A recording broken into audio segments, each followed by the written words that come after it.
নাগারে বৃষ্টিতে ফুসছে কালিন্দী নদী। হিঙ্গলগঞ্জের সাহেবখালীতে নদী বাঁধ ধস। ৩০০ ফুট বাঁধ ধসে গ্রামে ঢুকছে জল। আতঙ্কে এলাকাবাসী। কি পরিস্থিতি এখন?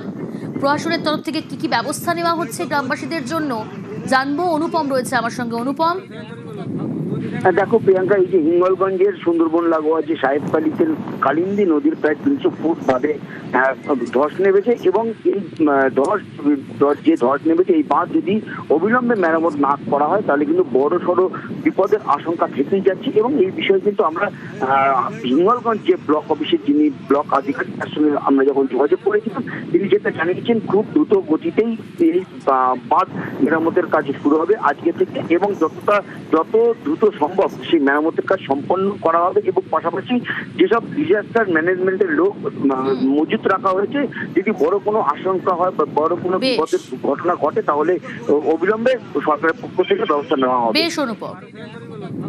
ইরিগেশন দপ্তরকে জানানো হয়েছে, তারা যথাযথ ব্যবস্থা নিচ্ছে। আমরা টাচে আছি, যখন যেরকম খবর সব আপনাদেরকে জানানো হবে। এখনো যায়নি, ইরিগেশন দপ্তর কাছে রিপোর্টটা নিই, যদি সেরকম প্রয়োজন হয় আমাদের যারা টিম আছে